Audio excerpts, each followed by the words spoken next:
You most definitely need to follow these tips before you turn 30. Golden, golden brown. Hey everybody, and welcome back to my channel. It is Love Toya here, the creator of Love Toya here. Thank you so much for clicking on this video. So, spoiler alert, I'm 30. Damn. Yeah. There's some pivotal things that I learned in my 20s that I carried into my 30s, and there's some things that I learned in my 20s that I left in my 20s. Okay? So I just wanted to go over a few things. Right now I have 10 things that I learned in my 20s before turning 30, and I just wanted to share them with you. Number 1, water the relationships that water you. Oh, Toya, what does that mean? I'm gonna tell you what it means. Build and build on top of the relationships that cater to you. Okay? A lot of times we feel so obligated because maybe you've known this person your whole life, or you've grown up with this person your entire life, that you're always supposed to be around them, when in reality, you don't like the way how these people treat you. Make it make sense. Water the relationships that water you. Be around the people who want to be around you. Be in friendships, relationships, situations, whatever, right? Because I feel like a situationship isn't watering you, but we're not even gonna get into that. But be in situations, friendships, relationships, where you guys are feeding each other. You're not giving your everything and getting nothing back. Making sure you guys are filling each other's cup. Number 2, don't be afraid to put yourself out there. One thing in my 20s, I was so afraid to be looked at as cringy. I was so afraid to be looked at as just annoying because people just made you feel like that. You know what I mean? And sometimes it's just an imposter syndrome. Sometimes nobody's making you feel anyway. You're making yourself feel that way. But that's another topic. However, don't be afraid to put yourself out there. I'll use this as an example. I am a YouTuber. I am a content creator. And I can say that now fully and wholeheartedly without feeling cringe, because I made it a point in the last year of my 20s to put myself out there. So when the early 20s, when I started this YouTube channel, which was so many years ago, I was afraid to post about it on my Instagram. I was afraid to tell people about it. I was afraid to promote it. I was afraid to do everything because I just didn't want to put myself out there in the fear of somebody's going to laugh at me or talk about me. But guess what, boo? They're talking about you regardless. Yeah, I'm sorry to tell you. People are going to talk about you regardless. So who cares? Who cares? Do what you want to do. Post what you want to post. Live the life that you want to live. You are going to look cringy. Number 1. And especially when it comes to social media, when it comes to you doing anything outside of the box that people put you in, you're going to look cringe. People are going to think you're doing too much. It's okay. Do too much. Look cringe. But at the end of the day, consider to continue to feed yourself and feed your passions, your emotions. You're not a cringy person. They're just cringy people. Number 3. This is going to sound a little bit no. Maybe it's going to sound a little bit conceited, but who cares? Prioritize taking pride in yourself, as in prioritize self-care, prioritize your appearance, prioritize how you look. I used to, if I'm going to Walmart, if I'm going to Target, or anything like that, I would throw on the dirtiest sweats. I'll throw on a top. I'll throw on whatever. I did not care how I looked. I looked like how I felt a lot of times. So if I felt depressed that day, I looked depressed. If I felt crazy that day, your girl looked crazy. Take pride in yourself. Take pride in your self-appearance. Take pride in just you, your hygiene. Take pride in your health. This is what it means. So you know what? It's not conceited at all. Take the time to If the gym is your thing, you go to the gym. If it's yoga, if it's Pilates, if it's dance classes, take that time for yourself. I used to be a dance girly, and that was my time for myself. And I was also able to lose some weights and do a little in a heel. You gotta take that time for yourself. And then I'm not saying to go out there and get the highest designer and you gotta have a full face of makeup every time and then the hottest wig. No, sister girl, just make yourself look good. Nah, like brush your teeth, wash your face, lotion your face, put deodorant on, okay? And this is some things where you're just like, you know what, we shouldn't have to say it, but yes, do it. Especially, and let's come true, as a work from home girly. I've been working from home since 2019. Yeah, I've been working from home since 2019. And I'd be lying to you if I didn't say sometimes I did not roll up out of bed at 8:50, go brush my teeth real quick, and sit at the computer desk with an ashy face and ashy mouth. Because I just brushed my teeth to make sure the hygiene was there and just worked all there until 5 o'clock and then go took a shower after and then went right in my bed. I'm telling you, I went through depressive days. I went through days of depression. And one thing that helped me is that I made it a point to get up, even if it's 15 minutes earlier, 30 minutes earlier. I took it day by day to get up. And even if it's putting my hair in a bun, washing my face, lotioning my face, brush up, go back to the old school days, brush up my eyebrows, some Vaseline, and that's it. You don't got to do them. Just brush up your eyebrows and that's it. And you'll feel so good about yourself. You'll feel put together. My rule of thumb, which is what my older cousins and my mom taught me, is that when you're sitting in the house, if an emergency happens or if somebody comes and just tells you, oh, let's run to the store real quick, you're able to put on your shoes and a jacket and run out the house without looking crazy. That's my rule of thumb. So take pride in yourself and your appearance, in your hygiene. Just take pride in yourself, your full self. You are not selfish for doing so. Book that wax appointment, book that lash appointment, book that spa day. Take pride in yourself. Don't let nobody tell you different. And that goes into my next point. Hold on, let me get some lip gloss. Number 4, and number 3 helps lead into number 4. You are allowed to be selfish sometimes. Yes, you are. We work hard. It is not an easy time right now. It is not an easy season for everyone. Everyone is going through something. Everyone is going through something, but I'm talking about in general, in America, in this economy. It is not an easy time right now. So if you have the means or you have the availability or family who can watch your kids, do whatever, and you're able to take some time for yourself, it is okay. Do that. Because you cannot pour from an empty cup. We need self-care days. And yes, it is okay to be selfish sometimes. Sometimes you can also tell people no. Say it with me.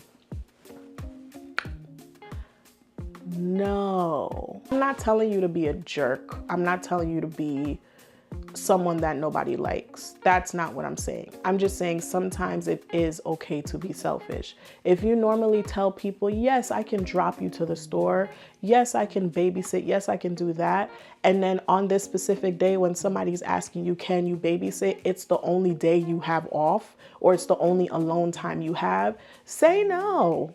It's okay. Because guess what? They're going to figure it out. And then if someone gets mad at you choosing yourself and being selfish sometimes and doesn't want to talk to you, that person was never your friend and never someone who actually cared about you. They cared about what you can do for them. So it is okay. It is really okay to be selfish. 5, I feel like I kind of mentioned this in the second one, but I'm going to say it again just so we can hear it clearly. And we're going to say it exactly how I wrote it down. You can't care about what people think about you. They're going to think what they want regardless. You can't care about what people think about you. They are going to think what they want to think regardless. Okay? and that is not your problem. I feel like that's it. That's the post. People will put their own insecurities on you. People will put their own disappointments on you. And I say that to say, why you can't care about what people think, because this person may be salty that they're not able to do what you're doing right now. A lot of people have resentment issues and have little jealousy moments for the people that are around them. And to me, it's weird because I'm such a girl's girl. Like, I'm such a, not even just a girl's girl. Can I say a boy's girl? Like, I just want to see everybody win. I just want to see everybody win. Even if I don't know you, I want to see you win. Like, it's space for everybody to win, to be happy, because everybody has a different avenue to go through. So there are people out there who I'm not their cup of tea. That's perfectly fine. But if I operated based off of those people, Love Toya wouldn't exist. Love Toya hair also wouldn't exist. Who cares? And obviously, I think y'all like me because of the amount of subscribers I have, and I'm so happy, and thank you guys so much. Number 6. People pleasing will mess you up every time. And I don't even want to dive into it too much because I don't want to repeat the same things that I've repeated before. But for me, in my 20s, I missed out on a lot of opportunities. I missed out on a lot of amazing things because I was focused on people pleasing and not on Toya pleasing and not on God pleasing. I was focused on people pleasing, and people pleasing will screw you up every single time. I can't stress it enough. Some people can't help it, and I understand, but it's something that you have to work through continuously. You have to be intentional about. Numero 7, boundaries. Set your boundaries and stick to them. Boundaries are such a taboo topic for anyone, but as a daughter of a Caribbean woman, I'm my mother's first child and daughter. That's number 1, right? And I'm using my mommy as an example because she's my mommy. We had to go through a season of boundaries, okay? A season. And over time, it'll work. Some things, we're still working on them, mommy. And I love you. But boundaries are a big thing. And with everyone, not just my mom, but with everyone, I had to get to a point where I had to set certain boundaries. And then in the beginning, when you set boundaries, not every time, because people are used to a certain thing. So they're not doing it intentionally. Not everyone, some people are, but not everyone is doing it intentionally where they're stepping over your boundaries. They're just doing what they've normally always done. I'm going to say that again. They are just doing what they've always done. So if you set a boundary and if you set a boundary to say, I don't want nobody to call me after 10:30 because I'm spending time alone with my man, or it's just me time. I don't want nobody to call me after 10:30, right? If you normally talk to these people after 10:30 and they call you, you can't be upset that they're calling you. You know what I'm saying? I hope this is a good example. So you have to be intentional about your boundaries and you have to stick to them. So if you tell people, I don't want nobody calling me after 10:30, put your phone on Do Not Disturb. Don't answer the call. Why? Because you are sticking to your boundaries, you're setting them, and you're laying that precedent. And then over time, ain't nobody gonna call you after 10:30, girl. And if somebody do, it's probably an emergency. Number 8, therapy. Say it with me, therapy. Trauma has a way of showing up in so many different areas of our lives that we have no control over. So sometimes you can be jumping in a whole new relationship. It's so fresh, it's so nice, it's healthy. You haven't been in something healthy like this before. Or you can be starting a new job. You can be going to a new church. You can be doing so many different things. And that trauma will seep up out of nowhere. It's disgusting. Therapy, along with God, but we're talking about therapy right now. Therapy is a good way to get through it. And with therapy, you have to be able to not only have them interview you, you need to interview your therapist to see if you guys are a good fit. Because the first few sessions, and as somebody who has recently started her therapy journey back in September, we're now in January, it was some growing pains, and not in a negative way. So I probably shouldn't use growing pains, but growing pains in the sense of therapy didn't really start to therapy until we got to know each other. You know what I'm saying? Like, you have to get to know each other to be able to get to the root of the issues, or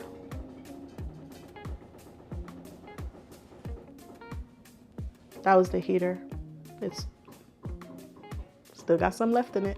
I don't even remember where I am. Therapy is great. Therapy is needed. And for women, I will say, especially a lot of Black women, we just started getting into therapy. Let's call a spade a spade. And I think it's doing great for us as a community, but we need to be real about therapy and what it is. It doesn't hit the first time you do it. I think people jump into therapy expecting it to work immediately. You have to go through the growing pains of therapy, which is getting to know your therapist getting to know you. Also, I mean, it goes without saying, but I'm gonna say it. You in therapy, girl, tell the truth. Tell the truth. Say everything. As gross and dirty as it sounds, say everything. As crazy as it sounds, like it probably goes against your character and who you are today, say it. They can't help you if you are not truthful, if you are not forthcoming and just open with everything. Therapy is a great tool. There are many different platforms that you can use to find a therapist. There is BetterHelp. What's another one? There's a site specifically for Black women called Black Girls Need Therapy. And then 9 times out of 10, I would say 9.5 times out of 10, because it's 2025. I didn't know this, but your insurance covers therapy. So just look at these sites, see who your insurance covers with a therapist, and then what your copay is, what you can handle. If it's once a month, if it's bi-weekly, if it's every week, whatever works for you and your schedule and your pockets, do that. But I am an advocate for therapy to be able to get through different things. This is 9, and 9 ties into 10, but I'm gonna start with 9. Grow in your relationship with God. I am a Christian woman. I grew up in church. I was born in New York, always went to church with my family, my aunt, my mom always made sure I was in church. I was around my cousins, moved to Florida, went to Florida, came back, dived back into church like I never left. And anywho, I'm a church girly, but I will say I did not develop an intimate relationship with God until my late 20s. And that's crazy to say out loud, but it's not crazy to say out loud. And when I say I'm a church girly, I sing praise and worship. I taught dance at church. I volunteered, bro. Like I'm a church girl, but I never developed an intimate relationship with God until my 20s. And it's something that I wish, and we can't do shoulda, coulda, wouldas, but I encourage every young person that talks to me, every young person that asks me about content or asks me about my life, my hair, starting my business, etc., I always make sure they know God is in the center of every single thing I'm doing, which is why I'm where I am today. And I'm not even nowhere yet, to be honest, bro. Let's just call it like I'm not even nowhere yet. I didn't even hit 1,000 subscribers yet.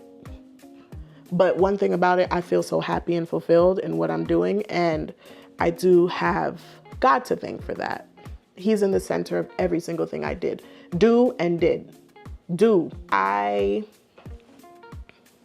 also, as you know, recently lost a child. And I thought that was going to bury me. It dug me up a little bit, but it didn't bury me.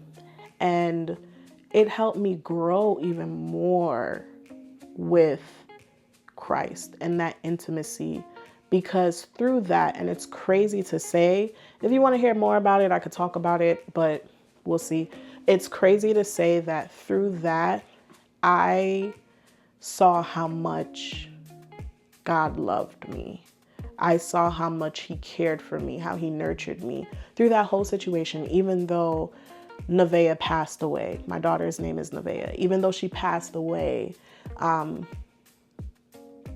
through that entire situation, I see how much, of course, in the moment you're just stressed out, but I didn't curse God. I wasn't angry at God. I was confused and disappointed, and we had a conversation after, but it was so evident to me after spending intimate time with God that he loves me so, so, so much. His word says that if you seek him wholeheartedly, you'll find him. And if you pray, he'll answer. Let me get that verse for you. 'Cause I know the plans I have for you, says the Lord. They are plans for good and not for disaster, to give you a future and a hope. In those days when you pray, I will listen. If you look for me wholeheartedly, you will find me. I will be found by you, says the Lord.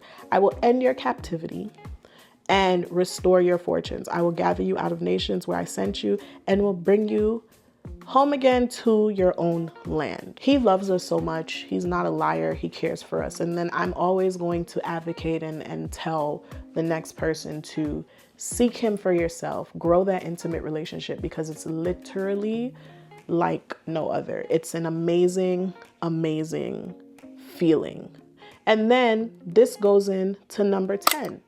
Walk around in confidence. Go in confidence as if you are God's favorite. I tell everybody all the time. Me and my best friend Paula say this all the time. We are God's favorite. So don't mess with me. Because my daddy be, I'm playing.